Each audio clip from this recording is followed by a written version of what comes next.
Counting calories is very unsustainable long term, guys. So if you guys have never counted calories, I will want you to start there, whether you're doing a reset or not, which is how we fix a plateau. If you do a reset, that you have to count calories during that. But if you're not doing a reset, I still want you to at least count calories, get that experience and learn. The big key takeaway here is that you progress yourself through stages, understanding that the goal is to get to the flow stage as fast as you can, right? As fast as you want to get the better results. There's no rush though. You choose the speed. Let's get into the weight loss plateau. This is important for us to get a head start here, and really, we don't want to override a plateau. And this is what I see happening all too often is people already under eating, and then they're told to increase their dose, and now they're under eating even more. Creates all sorts of problems. Let's start with you, Don. I see that lost some weight before, you're starting to regain. That prior weight loss, was that through GLP-1s or no medications? So yeah, that was without any GLP-1. How much weight did you lose before? Right at 15 to 20 pounds. Awesome. Okay. So you've had constipation going on. We'll definitely have some things we can add to your protocol for that. Okay, so we will do you had labs. We'll be taking a comprehensive thyroid panel. So the provider will take a look and see if they think you have hypothyroidism. Constipation is definitely one symptom of hypothyroid, but there's a lot more. There's a lot more symptoms. If you've had this for a while, an easy way to diagnose hypothyroid, like true hypothyroidism, if this has been going on for a while: hair loss, brain fog, tiredness, difficulty losing weight, achy body, intolerance to cold, dry skin, brittle skin and nails. These are all sort of thyroid symptoms. Do you feel like you've had a lot of those symptoms for a while? Oh, you're muted now. Yeah, I'm exhausted. So if I have a full day at work, then by the time I get home, like I'm done. Like I'm like an hour out of probably laying down. Gotcha. And you have a lot of those other symptoms as well? Yeah. Okay. So make sure you bring that up to the provider, because just as the symptoms are just as important as the blood work. So when you speak to our provider, she'll go over that. And because it's very different. If these symptoms started when you started dieting, that's different than you've had these symptoms for a while. So it sounds like you've had them for a while. So definitely you're going to want to take advantage of our thyroid management. And so we can get that optimized and get the ball rolling on your weight loss. Don, do you happen to know how many calories you think you average per day, or you've never counted calories? It fluctuates. I've been really on a high protein, trying to do that. So I was hoping that would work, but that doesn't seem to be working either. Like 50, I take a protein shake in the morning that has about 50 grams of protein in it. And then throughout the day, I have 4 grams. I just really do protein. I haven't been counting calories. Okay, no worries. Counting calories is very unsustainable long term, guys. But there is a lot that you learn from counting calories, say for a couple weeks. So if you guys have never counted calories, I will want you to start there, whether you're doing a reset or not, which is how we fix a plateau. If you do a reset, that you have to count calories during that. But if you're not doing a reset, which we're going to decide now, I still want you to at least count calories, get that experience and learn. So in your case, Don, that's where we're at. I don't know if you're in a plateau because you've never counted calories. You don't know. I'm constant gain there. It's just going up. It's okay. So you'll start counting your calories as soon as you get an idea of, like, usually 3 or 4 days you're counting and you're like, oh, okay, now I know how much I think I've been averaging. As soon as you can figure out what you think you've been averaging, shoot us a text on the FLOA hotline, and then we'll let you know whether you need to actually start with the reset or if you're eating enough, and then you can roll right into the program. Okay, Sandra. Let's see. Started semaglutide 2 weeks ago. Had chronic issues with weight. You had bypass 20 years ago. You lost 100 pounds trying to avoid diabetes. Gastric bypasses, they do a really good job beating diabetes. So the literature is very clear on that. How much of that weight have you regained? So I didn't get to my goal weight. So I went down to 200 pounds, and then I lost 50 pounds on keto on my own. And then now I am just sitting at 180 pounds and not moving. So you lost 50 and then gain 30 more, and that's how you're back to 180? So no, I haven't gained anything. I lost 100 and then I just stopped at 100 with the bypass. So then I went on keto and lost 50 on my own. And now I'm just But you've stuck. maintained it though. That's great. Yeah. That's great that you've maintained it. That takes a lot. That takes a lot of, so you haven't stopped the keto. Yeah, I did because I wanted to incorporate carbs and a little bit more of calories because Yeah. I've been listening to you. Yeah. Yeah. And So the fact so that I stopped it. yeah, the fact that you were able to reintroduce carbs and your weight stayed, that's really good. That means you probably beat a lot of your insulin resistance. So that's freaking great. Do you happen to know how many calories you've been averaging? About 1,000. Okay. So we got to go up. That's very low. That is very low. I know this might sound crazy, but you probably should be eating somewhere closer to 1,800 a day. Yeah. Yeah, I've never done that. Uh, So this is the reset is so important, guys, for something like this. And this is why I do these small groups so we can all learn together. There, when you're off the meds in the future and you're healthy, you're gonna have normal amounts of hunger, and struggling to eat is never gonna be a problem when you're at a healthy body. But so we got to get your metabolism functioning there. Plus, you're gonna feel so much better. Your body needs that energy to function optimally. The reset, guys, if we decide here, like we are deciding with Sandra that she's going to do a reset, I want you to go back to the welcome form and really watch the videos in that section and read that section again, the reset and the plateau, just so you're aware. It's like a mini program in my program, Sandra. So you're going to be texting us every week with your updates that it explains there. I want your target for the first week to be about 1,200 calories a day. Okay. And your macros, as far as what you're doing, is totally fine. Keep that up. I'm not worried about changing your macros or anything like that. Let's just work on getting the calories up, keeping the protein adequate, and your ratio of carbs to fat. It sounds like you're still on the lower carb side, but you're not doing Yes. keto. Yeah. Yeah. Keep that up. That's fine. Perfect. Okay, Thank good. you. Yeah.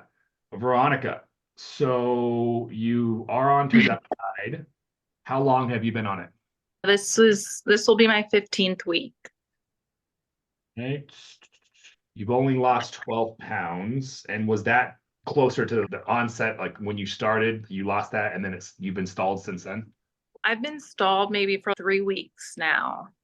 Okay, so you were losing slow, but Oh, yeah. it stayed consistent. Yes, correct. Okay. Do you happen to know how many calories you think you average?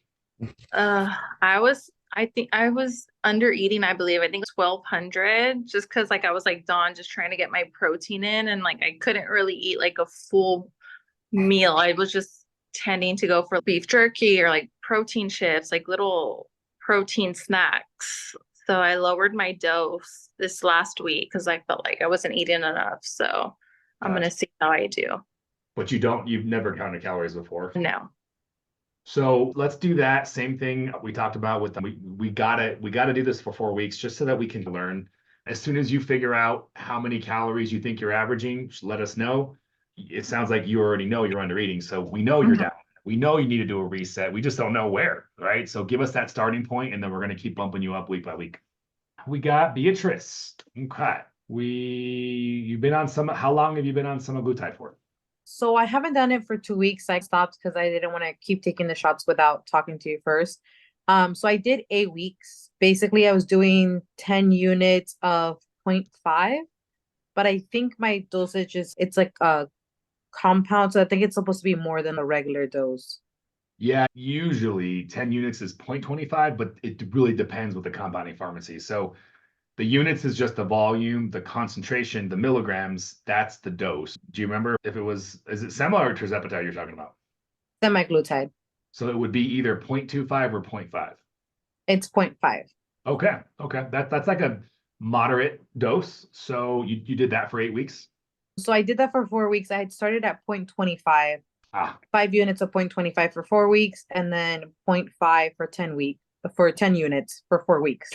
So I did it for 4 weeks total. And then I stopped because I saw your video. So I was supposed to do like a 1.0, 20 units, but then I didn't want to do it because I was like, I don't want to up my dose. I'm struggling because I'm not like crazy hungry, but I can't also say that I feel like I can't eat. Like I eat my meals. So I've been eating, like obviously trying to prioritize protein, but I haven't felt, oh my God, like I can't finish this piece of chicken. So that was not a feeling I had at all. And that's good. And you've seen me talk about why I don't want you to feel that. That's so abnormal. So good. Yeah. My struggle is that so it's been 8 weeks, and I know like you can't compare your progress to other people, but I've only lost like a little less than, like I've gone back and forth. I haven't been able to get under 190. I've lost size. So I started at a size 14. That was the last pair of pants that I bought was a size 14. And I'm able to fit into a size 10. And I know that like sizing is one thing and weighs another, but I can't imagine getting to a size 6 and still weighing 190. That makes no sense. You would be very muscular if that happened. No, I get that. I hear you. You should be getting there's definitely some weight that we need to get off you. No, I understand. Do you feel like you were losing the little bit of weight that you did lose in the beginning and then it definitely stalled in the last couple of weeks? Honestly, I felt that I lost the bulk of the weight, like the third and fourth week. But the first to the third week, like I felt like no difference at all. And I would weigh myself and it was the same. And then I would lose a pound. And then the next week I'd be like up that same pound. And I'm working out. So I go and I walk in the morning, like a mile and a half with my dogs. And then I go to the gym first. I do about 45 minutes to an hour of like just strength training. So I train with my husband. He knows how to work out. And then I come home, I walk my dogs for a mile and a half. I go to work. And then when I come home from work, I have dinner and then I go for another walk. So like I'm putting in the work. I'm not seeing the results on the scale. Yep. So we didn't lose much. Then middle of the program, you lost, and then you stopped losing again for the next few weeks. Yeah. So, okay. Do you know how many calories you're averaging, or you never counted before? So I've counted calories before, and that's how I was able to lose weight a few years ago, like pre-COVID. So I can ballpark my meals about 400 to 500 calories a meal. So like I know how to portion like my eggs, and I usually don't add I try to keep my meals simple so that I know more or less what I'm eating. So if I'm having chicken, I'm having like chicken with a salad and maybe a small potato or a sweet potato. If I have rice, then I try to make sure that I'm not adding anything else to like my meal, except for like cleaner veggies, like a salad or something. So I do try to like portion myself. Do you happen to know averages for the day? Do you happen to know averages for the day, you think, how much you've been averaging? Probably in a day. So if each meal is like 400, so 1,200, 1,300.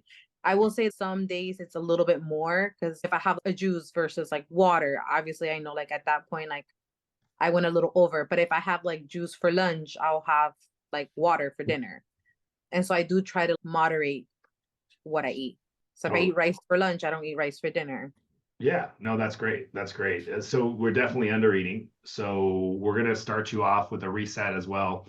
And we're going to start with 1,400 as your target. Okay. And like I said, make sure you review that plateau and reset part of the welcome packet so that you know exactly what to expect. The only difference, guys, being in a reset, besides texting us every week until we're done with the reset, is the fact that you don't go into long fasting. And we'll talk about that later. But everything else in the program is still the same when you're in the reset. It's just we hold off on the longer fasting till we finish the reset, and then we start the longer fasting. Okay, Gabrielle, let's see. You're pre-diabetic, so we want to get in front of that. This is phenomenal for doing that. We can absolutely blood pressure, diabetes, all this kind of stuff. We're addressing the root cause here. I'm not pre-diabetic anymore. Oh, good. I got some other blood work. Yeah. Nice. So everything's good, just overweight. Yeah, okay. Well, we're gonna nip that. We're gonna handle that. Have you ever counted calories yourself before? I think ballparking like 2,500 to 3,000. Some days a lot less. I'm on the road driving trucks, so it just depends. So you got your occasional low days, but for the most part, most days 25, 3,000, and your weight's been steady last couple. Okay, perfect. So you're good. No reset needed. That's definitely good enough calories. Okay, so for the rest of you guys, there's going to be a supplement that I'm just adding this to the program. I'm always updating things. It's called Thyroid. Just getting at least one bottle is plenty. It's going to be something that you take during the reset, and we'll send you the direct link on the full scripts just so you have it. but it will support you guys during this reset, because what we're trying to do is speed up the metabolism. You know, we're trying to increase the thyroid production. That's the reason why you can eat more and you're not gaining weight. And that's also why you'll start to feel better. The energy, the brain fog, all that kind of stuff. And then we get you to that optimal range where you're burning closer to 2000, give or take, for every guys. And then we roll. And then we roll into the longer fasting. Okay, cool. So now let's talk fasting, right? Because this is, I think, up there with cutting the processed foods out of your diet. Fasting is the equally as powerful. And we'll talk about diet next. But as you saw, I broke the fasting up into 3 stages. So intermittent is your daily. This is where you guys all start. And you could do that. You could do intermittent during the reset as well. So this is like taking your eating window and compressing it to 8 hours. In a 24-hour period, you are either fasting or eating. That's where 16-8 comes into play. 16 means including your sleep. That's your fasting window. And then with your eating window, it's 8 hours. So a 16-8, we start there. Once you're comfortable with that and you're not in a reset, as soon as you're ready, you bump yourself up to stage 2, which is, this is where we get into the longer fasting. Our first amount is a 24-hour fast, going from dinner to dinner. You get comfortable with doing that. You're like, great, I can do more. That wasn't that bad. Then you bump it to twice in a week. You do make sure you do those 3 days apart. Give your body a break in between. Once you're comfortable with that, and this is just as much mentally comfortable as it is physically comfortable. Once you're comfortable with that and you're ready for the next level of challenge, then you move on to the most powerful stage, which is the flow stage. And this is where you're trying to get to 48. You're probably not going to get to 48 the first time after a 24. This is the first time you go to bed that first day. You haven't eaten since dinner the night before. It's a big hump. It's a big jump for a lot of you. And then once you do that, you wake up in the morning and now you're already 38, 32, 34 hours into this. Once you can start doing that, you only do that once a week. Don't do that twice, because that's a lot. And you keep that once a week, trying to increase that with a maximum of 48. Now, each of you guys individually, if we need to modify the 48, we will. Not all humans are this identical, but 48 seems to be a good range for most people, surprisingly, for helping thousands of people. So I just chose 48 to make it like, that's from dinner to 2 dinners away, bam, and we modify it more or less if we need to. So the big key takeaway here is that you progress yourself through these stages, understanding that the goal is to get to the flow stage as fast as you can, right? As fast as you want to get the better results. There's no rush though. And since you guys have your own individual bodies that you're dealing with that are going to give your own levels of resistance, you have your own stress levels. Because of this, you choose that. You choose the speed. So let me take a step back on the reset part. The question comes up usually, if it doesn't now, it will later. Should I take a break from my GLP-1? So as always, guys, I can't give you that medical advice and tell you should stop, but I can teach you the benefits of stopping. And then you guys make your own decision, because you're getting this prescribed to some of you guys by other providers. So the benefits of taking a break from GLP-1 are numerous. If you just started a couple of weeks, then that's different. But if you've been on the GLP-1 for a longer, more than a couple months, the break gives you a chance to resensitize your cells to the medication, which is awesome, because when you come back onto it, maybe you won't need as high of a dose. That's benefit number 1. Benefit number 2 is simply you got to get the calories down. And if you're struggling to eat right now, that's going to make it easier for you to hit your calorie goals, because the reset, we're trying to increase your calories. So that's benefit number 2. So giving your body a chance to resensitize, making it easier for you to eat more. And then finally, number 3, there's a mental part of this, right? And this is huge. We're gonna talk about this multiple times throughout the weekly trainings, whether you make the live trainings or whether you catch the recordings. Mindset is a topic I like to always come back to, because it's so important. It really is. You guys understand my philosophy. That's why you're here. You guys obviously gel with the idea of not wanting to be on these meds for life.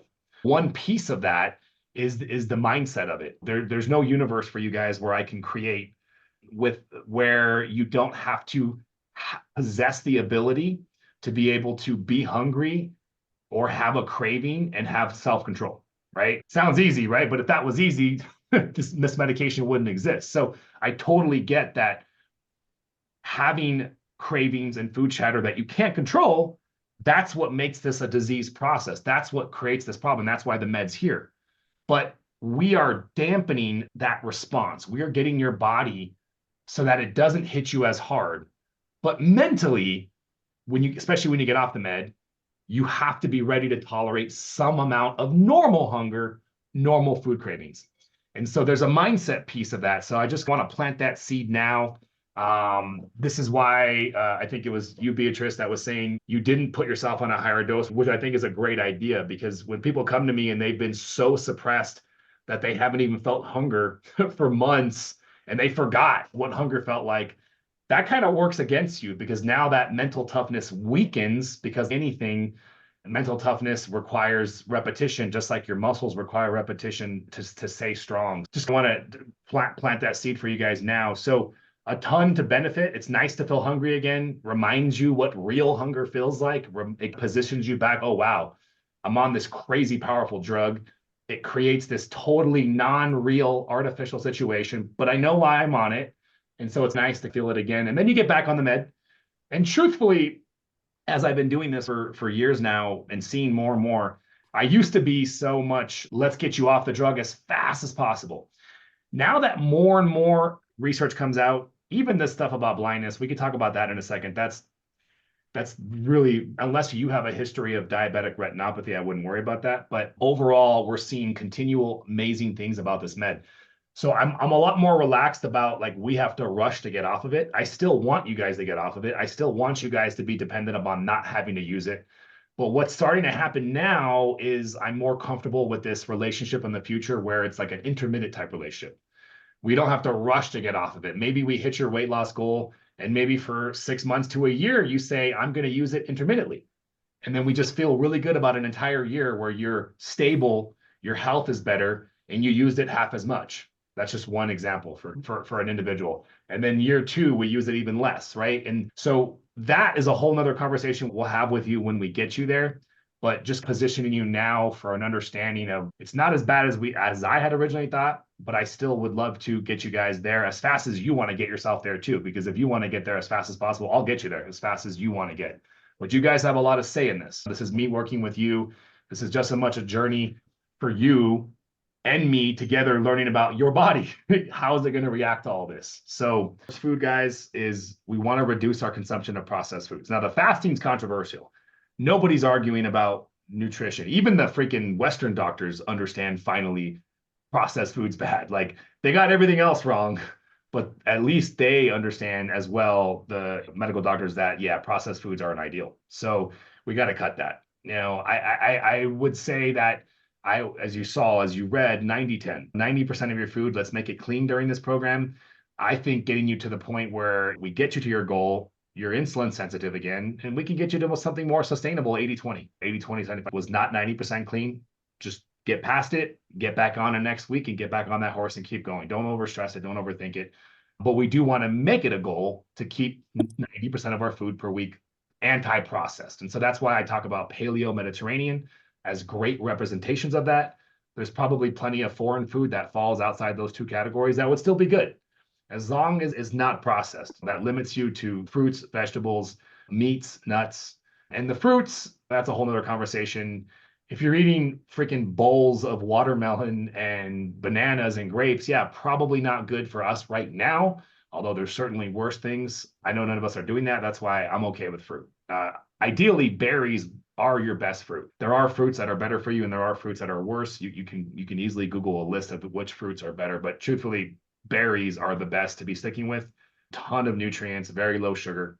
But if you have a little bit of an apple here or an orange here, I think that's fine with everything else that we're doing. And the nutrients and the phytonutrients, giving you some variety in your food is always nice too, because it makes it easier to adhere to. So that's our approach towards food. Protein is huge. A simple formula to follow. If there's one macro you do count, it's protein. If you're not confident you're getting enough protein, count that, because it's easy. So between your current weight and your target weight in grams of protein, that's the goal. So if you weigh 200 and you know you should be weighing around 150, I want you to be shooting for 150 to 200 a day. There's some good research now that says your body can absorb large amounts of protein at once.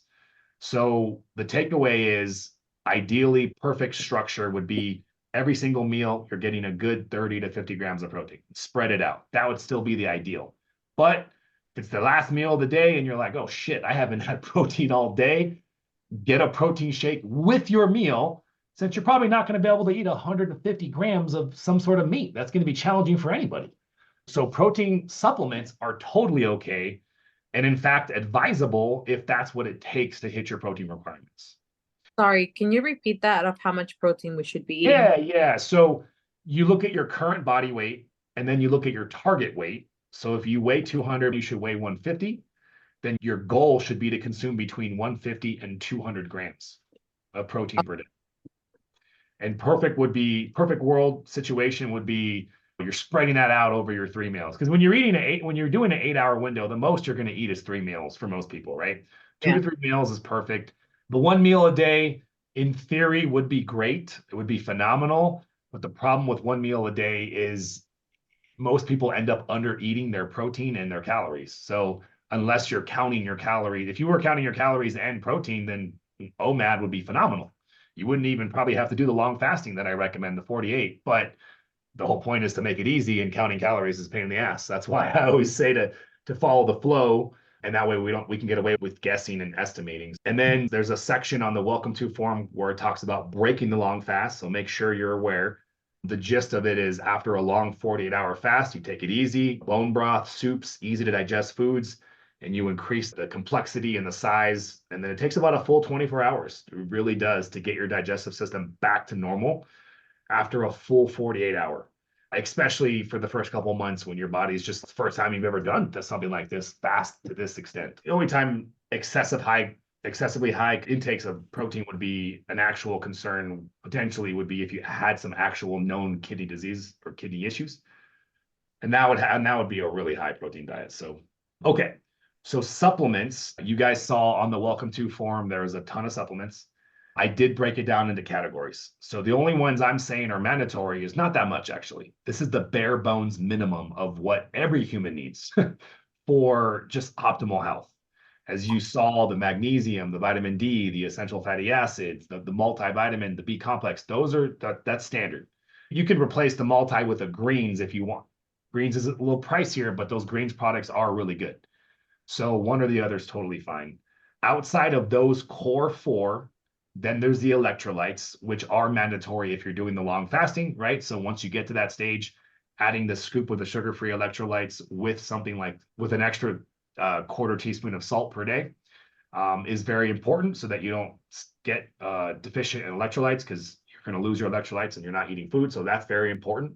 You'll know, by the way, if you guys do a single 48-hour fast with no electrolytes, the quick symptoms you'll notice is tiredness, muscle cramps, headaches.